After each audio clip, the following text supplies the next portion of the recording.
ओम शांति। दोस्तों, किसी ने बहुत सुंदर कहा है कि जब मन हमारा कमज़ोर होता है तो परिस्थिति हमारे लिए समस्या का रूप ले लेती है। जब मन हमारा स्थिर होता है तो वही परिस्थिति हमारे लिए एक चुनौती का रूप ले लेती है। और जब मन हमारा सशक्त होता है, पावरफुल होता है, तो वही परिस्थिति हमारे लिए एक अवसर का रूप ले लेती है।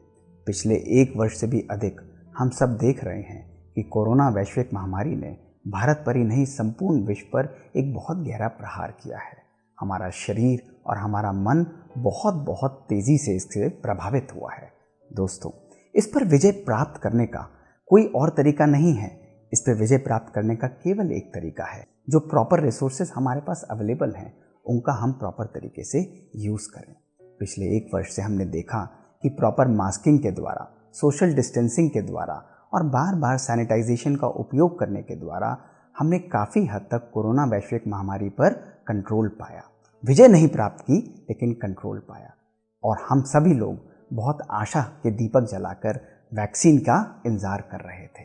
दोस्तों, अब जब संपूर्ण विश्व पर दूसरी लहर कोरोना वैश्विक महामारी की छाई हुई है, तो ये बहुत इम्पॉर्टेंट हो जाता है, ज़रूरी हो जाता है कि जो रिसोर्सेज हमारे पास प्रॉपर्ली अवेलेबल हैं, पुराने तरीकों को भी हम यूज़ करते रहें, और जो वैक्सीन हमारे पास आया है उसको भी साइंटिफिकली समझकर, जो हमारे मन में कई बारी चिंताएं हैं, कुछ मिथ्स हैं, कुछ डाउट्स हैं, कुछ भय है कि हम नहीं लगवाना चाहते, उनको भी हम क्लैरिफाई कर कर जो ये साधन है उसको हम यूज़ करें। तो आज मैं कुछ ऐसे मिथ्स लेकर आपके सामने प्रस्तुत करूंगा और उनके सत्य भी आपके सामने उजागर करूंगा, ताकि आपके मन में वो जो वैक्सीन के प्रति भय है, चिंताएं हैं, वो निकल जाएं। और भारत सरकार ने और जो हमारे साइंटिस्ट ने दिन और रात लगाकर इतनी मेहनत कर कर ऐसे 2 वंडरफुल वैक्सीन्स हमारे देशवासियों को दिए हैं, उनका हम प्रॉपर तरीके से उपयोग करें, ताकि इस बीमारी पर हम सब मिलकर संपूर्ण रूप से विजय प्राप्त कर सकें। दोस्तों, सबसे पहला जो प्रश्न उठता है तो लोग पूछते हैं कि कितने प्रकार के वैक्सीन हमारे देश में अवेलेबल हैं। आज ये सर्वज्ञात है कि हमारे देश में साइंटिस्ट ने 2 प्रकार के वैक्सीन्स बनाए हैं, और वो 2 प्रकार के वैक्सीन्स में एक है कोविशील्ड और दूसरा है कोवैक्सीन। ये दोनों वैक्सीन जो हैं अलग अलग तरीके से काम करते हैं, लेकिन दोनों का कार्य एक ही है। दोनों वैक्सीन्स जो हैं हमारे बॉडी के इम्यून सिस्टम को, जो इम्यूनिटी सिस्टम है, उसको ट्रेन करते हैं, उसको बूस्ट करते हैं, ताकि वो वायरस के अगेंस्ट प्रोटेक्टिव एंटीबॉडीज़ को बना सके, ताकि कभी भी वायरस अगर हमको इन्फेक्ट करने की कोशिश करता है तो हमारे अंदर जो व्याप्त एंटीबॉडीज़ ऑलरेडी हैं वो उस वायरस को हमारे ऊपर या तो असर ना करने दें, या अगर उसका असर हो भी तो वो बहुत कम हो जाए। और आप में से बहुत लोग हमको लिखते भी हैं, कभी कभी या व्हाट्सएप पर देखते भी हैं कि कौन सा वैक्सीन बेटर है, क्या वैक्सीन हम लगवाएं। तो आज इसका कोई भी साइंटिफिक एविडेंस नहीं है। साइंस ने क्लियरली दिखाया है कि दोनों वैक्सीन अपने तरीके इस्तेमाल करते हुए बहुत अच्छी इम्यूनिटी हमारे शरीर को देते हैं। तो अगर हमारे पास कोविशील्ड का एक्सेस है, हम उसको भी लगवा सकते हैं, और यदि हमारे पास सहज रूप से कोवैक्सीन का एक्सेस है, उसको भी हम लोग उपयोग कर सकते हैं। Both vaccines are good and efficacious. वो दोनों अच्छे हैं और उनकी एफिकेसी भी काफ़ी अच्छी बताई गई है, केवल तरीका उनका काम करने का थोड़ा सा अलग है। और कई बार लोग दूसरा मिथ हमारे सामने लाकर प्रस्तुत करते हैं कि अगर मैं ये वैक्सीन लगवाऊं तो क्या ऐसा तो नहीं कि मुझे भी कोविड हो जाएगा, या बीमारी जो मुझे अभी तक नहीं हुई है, मैं बचा हुआ हूँ, इस वैक्सीन को लगवाने के बाद वो मुझे हो जाएगी। इसका उत्तर है बिल्कुल नहीं। आप बिल्कुल मत डरिए। यदि आपको बीमारी नहीं हुई है तो वैक्सीन लगाने के बाद आपको बीमारी होने के चांसेस जो हैं वो सिग्निफिकेंटली कम हो जाते हैं। वैक्सीन के अंदर या तो डेड वायरस होता है, जिसके द्वारा आपको बॉडी आपकी केवल इम्यून सिस्टम को ट्रेन करती है और एंटीबॉडीज ज़्यादा बनती हैं, लेकिन आपके शरीर पर कोविड का प्रभाव होना या कोविड बीमारी से आपको सफ़र करना, इसके कोई भी लक्षण आपको बिल्कुल नहीं होंगे। तो ये बहुत इंपॉर्टेंट है कि अपने मन से ये भय निकाल दें कि यदि मेरे को वैक्सीन लगती है तो मुझे भी कोविड की बीमारी कहीं हो ना जाए। और यदि मुझे कोविड-19 हो चुका है, मैं काफ़ी बीमारी के ऊपर प्रॉपर तरीके से विजय प्राप्त कर कर आया हूँ, तो क्या फिर भी मुझे वैक्सीन की ज़रूरत है? इसका उत्तर है हाँ। अगर मुझे बीमारी हुई है तो कोविड बीमारी से जो लोग सफ़र कर चुके हैं उनके अंदर एंटीबॉडीज़ बनती हैं, लेकिन कितनी एंटीबॉडीज़ बनती हैं और कितने समय तक रहती हैं, इसका कोई डेफिनेटिव एविडेंस नहीं है। कई लोगों के अंदर देखा गया कि एंटीबॉडीज़ बहुत ही कम मात्रा में या ना के बराबर बनती हैं और कई लोगों में प्रॉपर बनती हैं, लेकिन अक्सर ये जो एंटीबॉडीज़ बनती भी हैं ये लंबे समय तक नहीं रहती हैं। इसलिए स्ट्रांगली रिकमेंडेड होता है कि जो लोग कोविड से रिकवर होकर आ रहे हैं वो भी इस वैक्सीन को ज़रूर लगवाएं। लेकिन यदि आपकी इस बीमारी में जूझते हुए आपको प्लाज्मा मिला है या मोनोक्लोनल एंटीबॉडीज़ मिली हैं तो ये एडवाइजरी इशू की गई है कि यदि ऐसा है तो आप कोविड वैक्सीन को कुछ समय के लिए डिले करें, जैसे करीब 70 से 90 दिन तक आप इसको डिले कर सकते हैं। और फिर एक प्रश्न हम सबके मन में उठता है कि अगर मैं वैक्सीन लगवाता हूं तो मुझे साइड इफ़ेक्ट होंगे और साइड इफ़ेक्ट मुझे बहुत नुकसान करेंगे।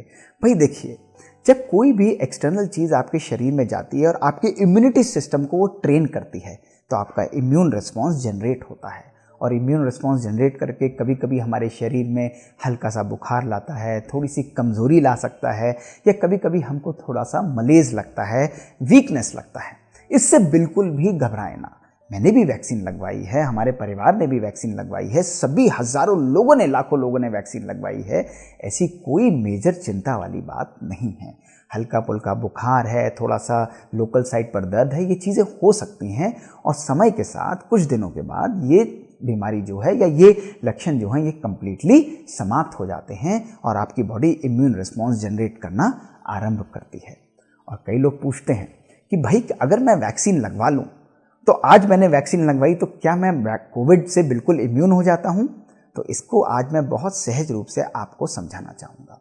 यदि हम वैक्सीन लगवाते हैं तो पहली डोज के बाद हमारे बॉडी को कुछ समय लगता है इम्यून रिस्पॉन्स जनरेट करने में। ऐसा नहीं कि हमने आज वैक्सीन लगवाई और कल हमारी बॉडी पूरी तरीके से इम्यून हो जाएगी, ऐसा नहीं। ग्रेजुअली हमारी बॉडी इम्यून रिस्पॉन्स जनरेट करती है और जब ये इम्यून रिस्पॉन्स जनरेट करती है तो हमारा प्रोटेक्शन लेवल धीरे धीरे बढ़ता रहता है। लेकिन जब दूसरी डोज हमको लगती है तो दूसरी डोज के 1 या 2 हफ्ते बाद ही हमारी बॉडी का इम्यून रिस्पॉन्स बहुत पावरफुल हो जाता है और देखा गया है कि 70 to 80% जो साइंटिफिक स्टडीज़ हैं, हमारा शरीर 70 to 80% प्रोटेक्शन हमको कन्फर करता है।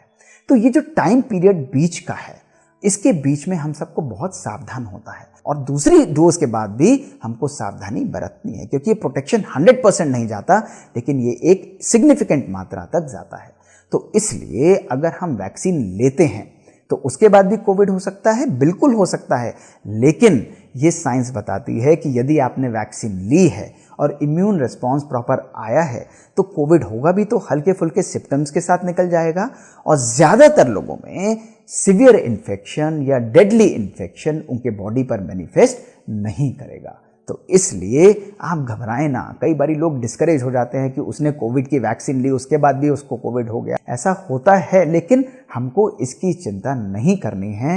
वैक्सीन ही एकमात्र तरीका है मास्क और सैनिटाइजेशन के सिवाय कि हम इस कोविड को ईजी तरीके से, सहज तरीके से हरा सकते हैं। पर अगर हम वैक्सीन लगवा लेते हैं तो क्या हमको मास्क की ज़रूरत नहीं है? अक्सर मैं कई बारी लोगों को देखता हूँ कि भाई मुझे तो दोनों डोज लग गई हैं, अब मुझे मास्क भी नहीं पहनना है, सोशल डिस्टेंसिंग से मुझे कोई मतलब नहीं है। ऐसा नहीं करिए, क्योंकि मास्क एक सिंगल मोस्ट पावरफुल टूल है। जब हम मास्क पहनते हैं तो ऑलमोस्ट 90 to 95% तरीके से हम कोविड के इन्फेक्शन को हमारी बॉडी में एंटर होने से रोक देते हैं। तो यदि आपने वैक्सीन लगवाई भी है तो मास्क ज़रूर पहने। हम जब भी सोशल गैदरिंग्स में जाते हैं, अपने वर्क प्लेस पर जाते हैं, तो मास्क हमको भी प्रोटेक्ट करता है और दूसरे लोगों को भी प्रोटेक्ट करता है। तो मास्क पहनना बहुत बहुत ज़रूरी है। वैक्सीन के बाद भी हमको मास्क का प्रॉपर उपयोग करना है। क्या ये प्रेग्नेंट फीमेल्स को दी जा सकती है? अभी तक ऐसा कोई भी लक्षण नहीं है, कोई भी एविडेंस हमारे पास नहीं है कि इस वैक्सीन का प्रेग्नेंट फीमेल्स पर कोई गहरा असर है या नुकसान है। इसलिए इसको प्रेगनेंसी में भी अभी तक सेफ माना गया है।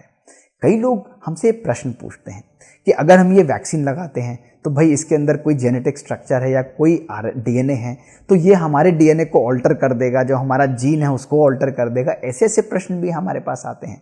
तो मैं आपको बताना चाहूँगा कि ये वैक्सीन जो है या तो वायरल वेक्टर बेस्ड वैक्सीन है या आरएनए बेस्ड वैक्सीन है। ये हमारे सेल्स के न्यूक्लियस में एंटर नहीं करती है, इसलिए आप निश्चिंत रहें, ये हमारे डीएनए स्ट्रक्चर को बिल्कुल भी ऑल्टर नहीं कर सकती है, कोई भी उसके ऊपर प्रभाव नहीं डाल सकती। तो ऐसी भ्रांतियाँ, ऐसे फॉरवर्डेड मैसेजेस पर आप बिल्कुल भी ध्यान ना दें, क्या सभी ब्लड ग्रुप वाले इसको लगवा सकते हैं? जी हाँ, सभी ब्लड ग्रुप वाले इस वैक्सीन को लगवा सकते हैं। और कई बारी कुछ लोग कुछ बीमारी से ग्रसित हैं, कईयों को हाइपरटेंशन है, कईयों को डायबिटीज़ है और कई लोग ब्लड थिनर्स पर होते हैं। तो क्या ऐसे लोग वैक्सीन का उपयोग कर सकते हैं? तो आज मैं इसके बारे में भी आपको जानकारी देना चाहूँगा। जो लोग डायबिटिक हैं, हाइपरटेंसिव हैं, आप सहज रूप से इस वैक्सीन का उपयोग कर सकते हैं। आप अपने डॉक्टर से क्लियरेंस ले लीजिए, उसके लिए गाइडलाइंस हैं प्रॉपर तरीके से, और वैक्सीन को आप ज़रूर लगवाइए। ये आपके शरीर में प्रॉपरली इम्यूनिटी देगा और आपको प्रोटेक्शन भी देगा। लेकिन जो लोग ब्लड थिनर्स पर हैं, तो ब्लड थिनर्स दो प्रकार के आते हैं। एक तो एंटी प्लेटलेट्स होते हैं, जैसे कि इकोस्प्रिन की गोली है, क्लोपिडोग्रिल की गोली है, जो लोग एंजियोप्लास्टी के बाद या आर्टरीज के अंदर ब्लॉकेज के बाद ऐसी गोलियों का उपयोग करते हैं। और दूसरे जो ब्लड थिनर्स आते हैं वो एंटीकोगुलेंट्स के नाम से आते हैं, जिसके अंदर अलग अलग एंटीकोगुलेंट्स हम लोग उपयोग करते हैं। तो जब लोग ब्लड थिनर ले रहे हैं, एंटी प्लेटलेट्स ले रहे हैं, उनको बिल्कुल इनको बंद करने की आवश्यकता नहीं है। आप इजी होकर आराम से वैक्सीन लगवा सकते हैं। लेकिन जो लोग एंटीकोगुलेंट्स ले रहे हैं, ये रिकमेंडेशन है कि आप 3 से 4 दिन कम से कम एंटीकोगुलेंट्स को बंद कर दें। यह आपकी सेफ्टी के लिए बहुत आवश्यक है, ताकि ब्लीडिंग का रिस्क सिग्निफिकेंटली कम हो जाए। तो दोस्तों, मैं आप सब लोगों को केवल यही कहना चाहूँगा कि इस बीमारी पर जीतने के लिए हमारे पास कुछ ही टूल्स अवेलेबल हैं। इसमें भय और चिंता का कोई भी रोल नहीं है।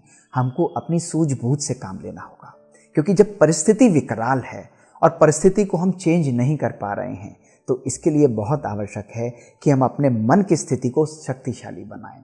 हम प्रॉपरली अपने दिमाग से सूझबूझ से काम लेकर जो टूल्स हमारे पास अवेलेबल हैं उनको उपयोग करें। तो मास्क का आप प्रॉपरली उपयोग करें।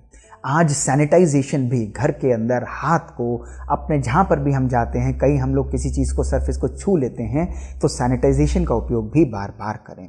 सोशल डिस्टेंसिंग ज़रूर रखें, जिसको कहा गया है कि 2 गज दूरी और मास्क है ज़रूरी। ये कहावत बहुत बहुत अनिवार्य और उचित है। और दोस्तों, परमात्मा ने कितना सुंदर हमारे को ब्लेसिंग्स दी हैं कि हमारे पास आज वैक्सीन भी हमारे देश में साइंटिस्ट की मेहनत से केवल 1 ही वर्ष से के अंदर अवेलेबल है, बल्कि उससे भी कम समय में हमको अवेलेबल कराई गई है। तो इसके लिए अपने मन में भय, चिंता और अनेक प्रश्नों को ना आने दें, क्योंकि ये वैक्सीन हमारे प्रोटेक्शन के लिए है।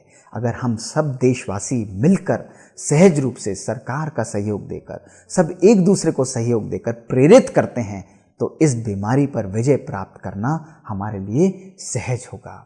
और आखिरी में मैं आपको यही बताना चाहूँगा कि ये सब टूल्स को भी आप उपयोग करें, लेकिन मन को भी सकारात्मक रखें, पॉजिटिव चिंतन को ना छोड़ें। भय, चिंता ये हमारे इम्यून रिस्पॉन्स को कम करता है, लेकिन जब हम सकारात्मक चिंतन करते हैं, पॉजिटिव थिंकिंग करते हैं, तो ये हमारे बॉडी की इम्यूनिटी को और इम्यून सिस्टम को पावरफुल तरीके से बूस्ट करता है, और बूस्टिंग के कारण हमारी इम्यून रिस्पॉन्स बहुत पावरफुल तरीके से जनरेट होता है।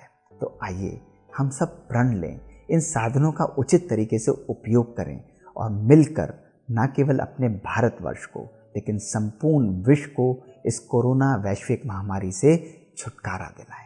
ओम शांति।